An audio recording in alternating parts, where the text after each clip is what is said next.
So you find the belt tensioner pulleys right up in the gap there. So first step is to remove this lower part of the fan shroud, which is pretty simple. It's just two clips, one on each side, just plastic clips, and that comes off, and that gives you plenty of access to do the rest of the job. Then you've got to remove the actual belt first. So if you see, there's this sort of nut looking thing here, which is actually attached to the belt tensioner. You just need to put a, I use a breaker bar, you just need to put a socket on that, and then you can put tension on the actual belt tensioner, which releases tension on the belt so that you can remove the belt itself. So we put that on there, and see, as I move that, the belt tensioner moves, which takes tension off the actual belt, and I usually like to just pop it off this aircon pulley here. I find it's the easiest one to pop it off, and that's the belt removed, or it's off. Now I can remove it, and don't forget the way the belt was positioned through all the pulleys, because you obviously need to thread a new belt on in the correct manner. So you can reach up very easily with the lower part of that fan shroud missing and unweave the belt from all the components that it needs to come off. So now you can clearly see the belt tensioner pulley up here that we're trying to remove. So there's two bolts that hold. I find it's easy to remove the whole mechanism. So we remove this bolt here, and there is a smaller bolt right up the top here on top of the actual tensioner cylinder. So the top one is a 12mm.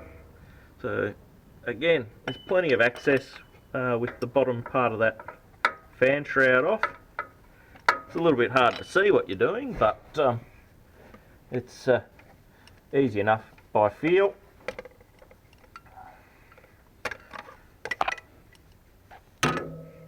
So just reach up there, and the top bolt is out, and then the bottom one is a 17mm, this one here.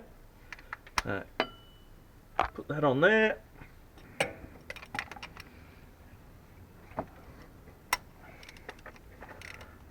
Once you crack it, they're pretty easy. Undo that one. That's the second bolt out.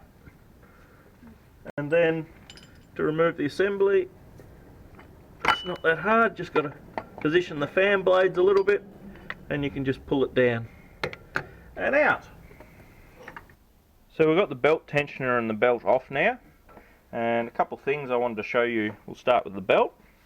As you can see, the first thing I check is the edges to see if there's any fraying or anything to do with the rubber or the material. As you can see, this one's in perfectly good nick in that sense. There's no fraying there. And when you turn it over, the next thing you got to do to check a belt, turn it over and bend, like fold it in half like this, and check that there's no perish in the rubber there. Like if it's all perished and falling apart, then it's definitely time to get rid of it. This one is in quite good nick in the way of the rubber, but what I will show you, and I've come across this after many years of having a patrol, is in there, if you can see it, I'll try and move it so you can see the glistening inside those ribs. See those little bits that glisten every now and then as I go past? They are stones. Now I've found with the patrol, it throws little stones, bits of sand, whatever, up into the belt all the time, and they get embedded in there, and then like when you go through puddles or a little bit of water or whatever and the belt gets wet, it's the water on those stones that make it squeal. There's not a lot you can do about it. It is just a fault that I've found with the patrol, that it does it quite regularly, throwing stones and stuff in there. At first it doesn't matter, like you don't notice it, but over time the stones obviously build up, and look, you can see quite a lot of them in there. They build up to a point where it just squeals every time you go through water, so that's when I pull the belt off and change it. There's no point in trying to remove those stones, it's not going to happen. So I will change this belt over to a new one, and this one will get thrown in the back as a spare in case I need one in the bush. Now the belt tensioner itself, the main thing you do there is make sure that that bearing runs quite freely. This one does, so there's absolutely no problems there. There's no noise or anything else, it's fine. And this cylinder here on the side, I believe I've heard about the fact that they can wear out. They don't hold the tension on the belt properly. I've never had one fail. Doesn't mean it won't, but yeah, I've heard that they can play up. But I usually carry around, or I always carry around, a complete mechanism, because if I'm in the bush and I have a problem with this component, first of all, it's going to stop me in my tracks. I can't go anywhere without it. But secondly, I find what I've just shown you in the way of removing it, just the two bolts, the big one down the bottom and the little one up the top here, it's much easier to change, like undo those two in the bush and change the whole assembly. So I carry a complete second assembly in the back of the car, and I find that's the easiest way to, if I have a problem with it, fix it out in the bush. So there's a complete another assembly wrapped up there, ready to go. So that's the easiest way. Now with the belt tensioner, the only other thing I do, other than check that that pulley is fine and it's not, or the bearing in the pulley is fine and not making any noise, is as you can see, dirt gets built up on here and sticks to it.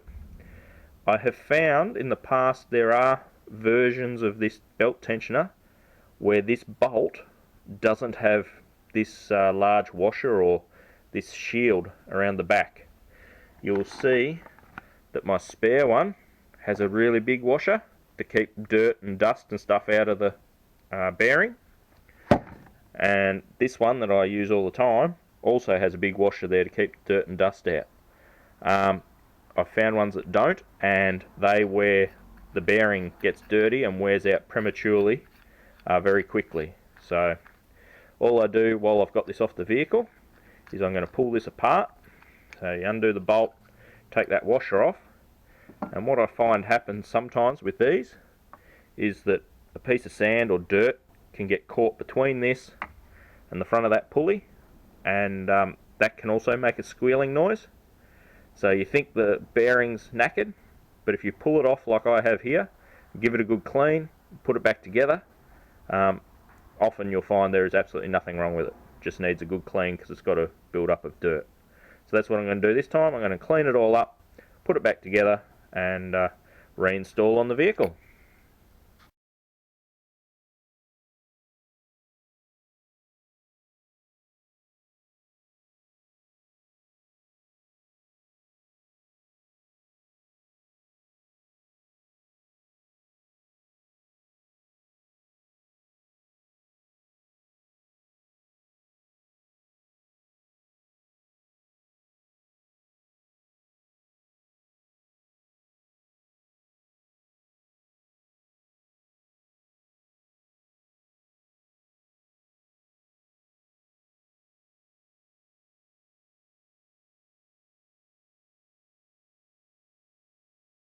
Simply get the belt tensioner back up in position. It sits there nicely. I usually put this bottom bolt in first, just because it's the easiest one to get to. So put that in. Before you do it up, make sure you get the top one in. Got to do it a bit by feel. Usually it's not too bad. Get both of those done up, and then it's simply just a matter of putting the new belt on.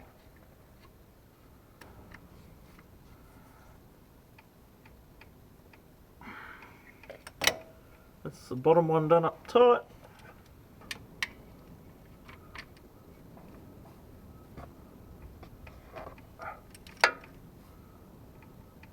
Yep, that one's done up.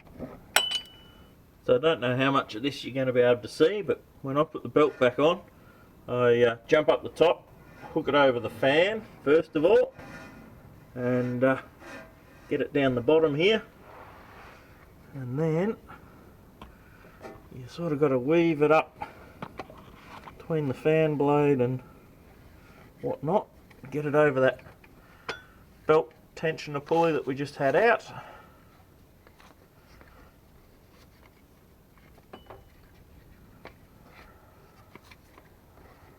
And it goes around that, then over the top of the harmonic balancer.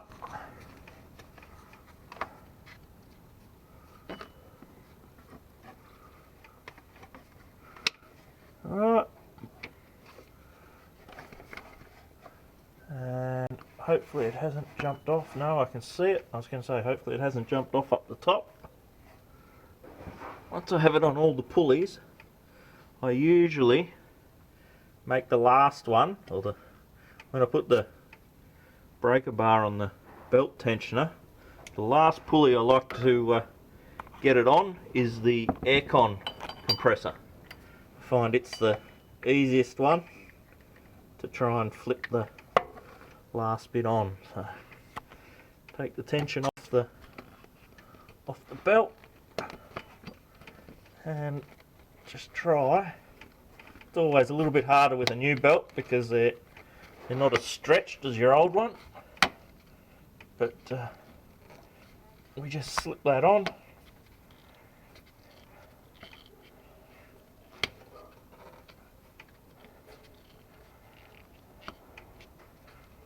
Nearly there.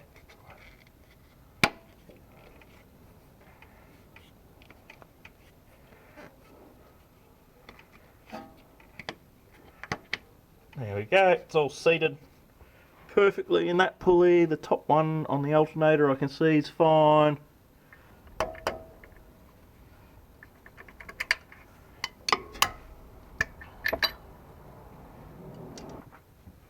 And then the last piece is, don't forget to put the bottom part of the fan shroud back on.